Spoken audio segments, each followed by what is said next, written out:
Hi everyone and welcome to another week of High School of Glasgow in conversation with. Today we have Claire Maxwell, who is a current Strathclyde Siren and also who represents Scotland for netball. So obviously I'd just like to say a little hello to Claire and you can maybe give us a little hello back. Hi guys. We've got obviously a few questions for you today, and the first one we really want to know a little bit about is basically your school life. So what school did you go to, what were your favourite subjects, and maybe some, I don't know, favourite teachers. You can maybe give us a bit of a rundown on that. Yeah, so I'm actually from Aberdeenshire initially, so I went to a very small primary school and I fell in love with netball through my mum. My mum was a volunteer netball coach at the school, and then I went to secondary school at Turf Academy where netball wasn't really a big thing at all in the school, so I was kind of flying the flag for netball and just trying to get anyone on board that I could, and I played more at my local club, which again my mum was a coach and my sister played it as well, so I was very much following their footsteps. But during my school life I didn't just play netball, I was a big fan of lots of different sports. I literally, any sport there was, I would put my hand up and take part in it. So yeah, I just loved everything. I was a big swimmer back in the day, swam alongside Hannah Miley, who is now like a double Commonwealth Games gold medalist, so that was pretty awesome. And she actually helped install a lot of my values that I carry as a netballer as well. So my school upbringing, as much as I loved netball, I loved every sport, and it really shaped me as an athlete as to who I am today.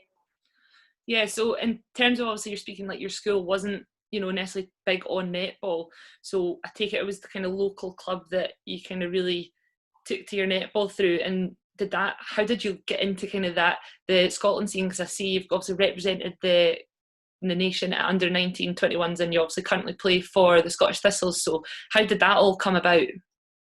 Yeah, I think for me I was just really fortunate in the fact that my mum and my sister, well, my whole family plays sport, so they kind of set the path and I followed it. But when it went on to go into the national programme, I was quite lucky that a girl in the club actually got picked up. She was older than me. She got picked up in the under 17 setup, and I kind of thought to myself, well, if she can do it, why can't I?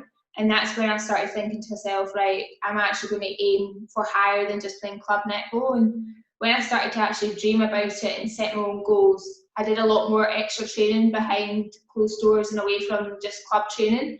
And I think that set me out, like set me away from the rest of them in terms of my own development, because I was willing to do extras. So having someone to look up to was really beneficial within the club.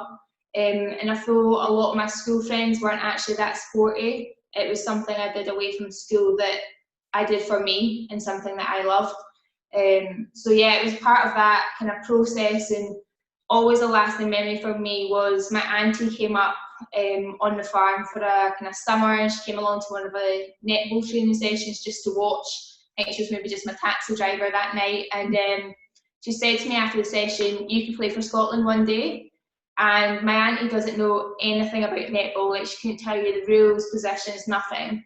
And I just thought she was having a laugh, and I kind of joked it off, and I said to my mum, "God, could you believe what Auntie Mary said?" She said she thought I could play for Scotland one day, and I was only maybe about 10, 11, 12 age group.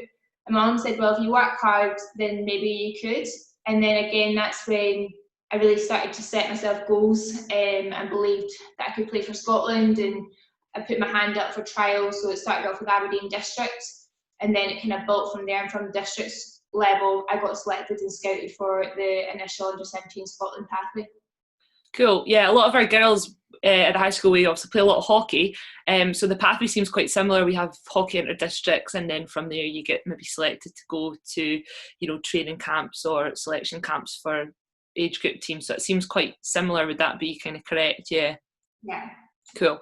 And obviously, I know you're a fellow PE teacher, and I think a lot of the girls might be wondering, you mentioned already about your, drive to train outside and out with school time and extra practice that you put in, but what is it like for you, a typical week? I know we're in lockdown, so it's probably not the same, but what is a typical training week like for, a Scottish netball player, really? Well, for me, I always think like you can't outbeat someone who works the hardest. So I always try and prize myself on being one of the hardest working athletes in our squad, and that's both during training sessions and away from training sessions. So similar to hockey, we're really fortunate that we're supported by Institute of Sport, and they provide our strength and conditioning coach, which involves 3 strength programs a week, which, because as you mentioned, I'm a teacher and we're not full-time athletes, we have to do it in the morning, similar to hockey girls. So we get up and we're in the gym for 6:45 in the morning, do our conditioning or our strength work, and then we go off to work. And then in the evenings we train as well. So it's quite long days. We'll hit the court for another couple hours in the evening before match play at the weekend. So it's actually, for people who are just starting up, it's not just netball training we do, it's all about being a balanced athlete. So we've got conditioning, we've got yoga for recovery, we've got our strength work to make sure that we're preventing ourselves from getting injured and we can take the hits on court. So it's a really well-rounded programme, and it's about setting yourself a routine throughout the day and making sure you've got it all planned out throughout your week, because we do live really, really busy lives. Yeah, I think that kind of tip there about just being planned and organised, because you're obviously going from gym to work back to the court. So I imagine there's not a lot of downtime within that, even to cook or, you know, taking bags of clothes with you for a whole day. I can imagine what it must be like. But if you do manage to get a bit of free time or downtime from netball and training, what kind of things do you like to get up to? Is there anything you really like to do to switch off, or is there any other things you have time for?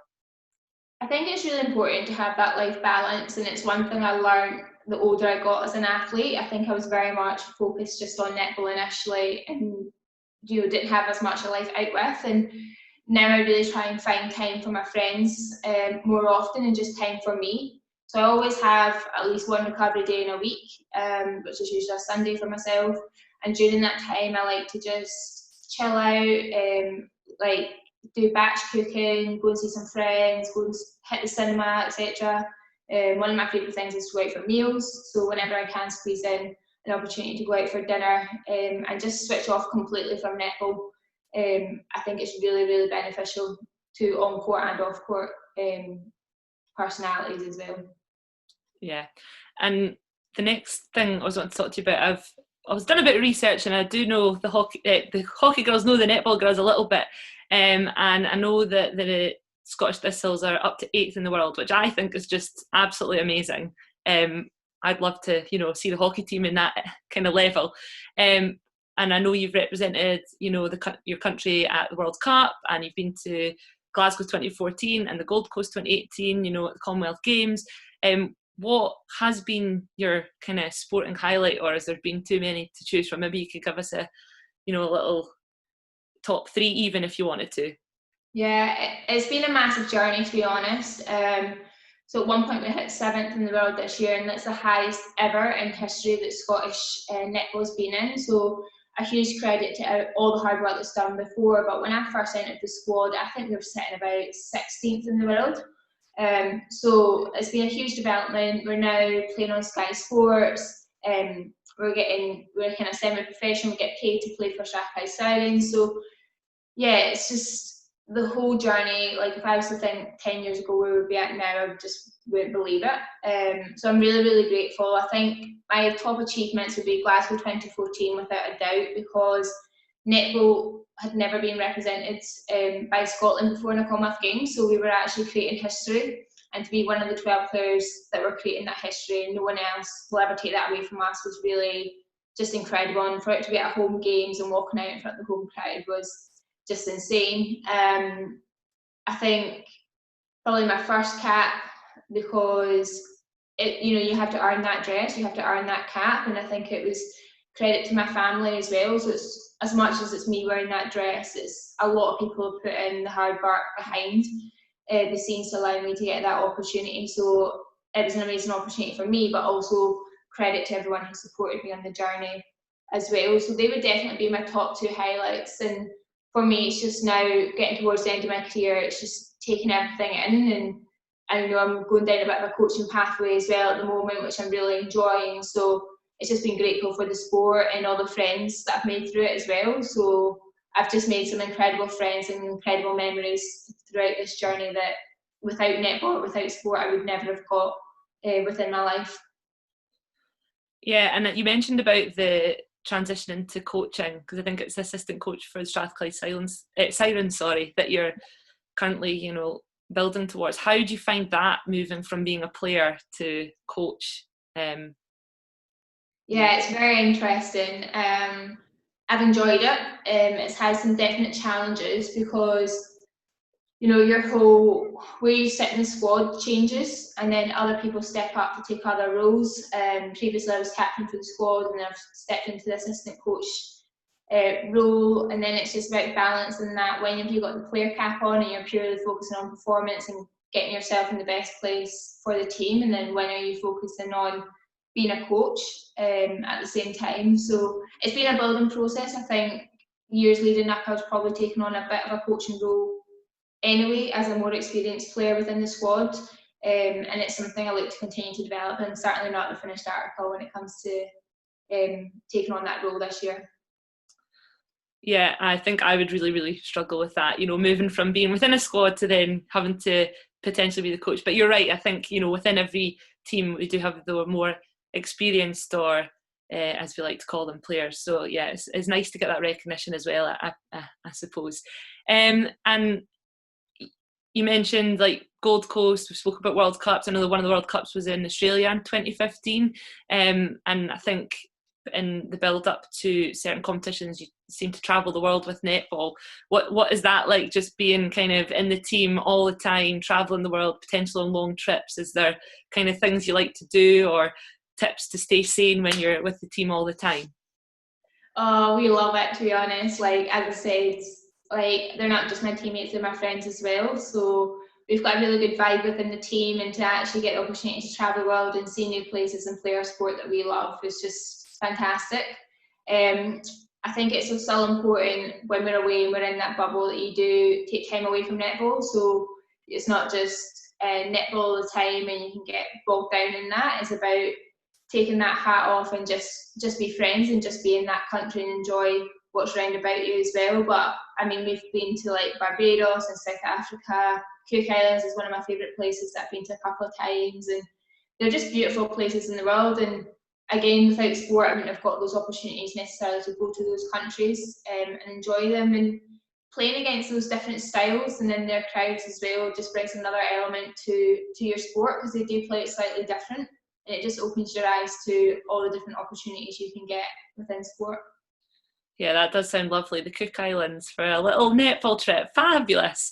And I know you've got over 100 caps for Scotland, and I've seen you play a couple of times now, actually, for Scotland and with the Sirens. But can you maybe give our listeners a little, what's your playing position? Have you always played in that position? And like, would you have any then top tips potentially if you are a developing netballer, either, you know, positionally or tactically, even, yeah, any little gems you've got? Yeah, so for both Strathclyde Sirens and Scottish Thistles, I play centre wing defence, which is within the mid-court of the team. But when I was younger, I played goal defence and even a little bit of goalkeeper when I was really, really younger in the national setup. But quickly, when our previous national coach came into the system, she came over from New Zealand and looked at me and said, I'm far too small to play in the defensive circle. So I got moved into the mid-court, which probably suited my strengths anyway, because I've got quite a big engine in terms of endurance. So being in the mid-court and being able to move up and down and support and attack and defence really helped suit my strengths. So yeah, I used to play defence, but I'm only about 5'8", and many of the girls that I was up against was 6 foot. The tallest player I've ever played against is 6'10". So you can imagine I was playing in the circle against a 6'10" girl. Definitely needed my jumping shoes on for that game. But yeah, so I moved into mid-court. I just think some tips, 100% just give it your all, but enjoy it at the same time. There's no point in doing something if you're not having fun, so have fun along the journey. And know your strengths and make the most of it. Everyone's unique, and I think that's the beauty of a sport like netball, is you've got people of all different shapes and sizes with different physical strengths, whether they're fast, whether they're strong, and there is a position out there for you, and you can adapt it to suit your strengths. You don't all need to be the same to be an elite netballer. So whatever you've got in your toolkit as your strength, then build upon it and don't be scared to show it off within the sport. So yeah, believe in yourself, work hard, and enjoy it. Sounds, yeah, great advice. I think I now want to have a go at netball. Definitely want to play a little bit more. But thanks, Claire, for your time today and answering those questions for us. Thanks everyone for listening, and stay safe and take care. Bye.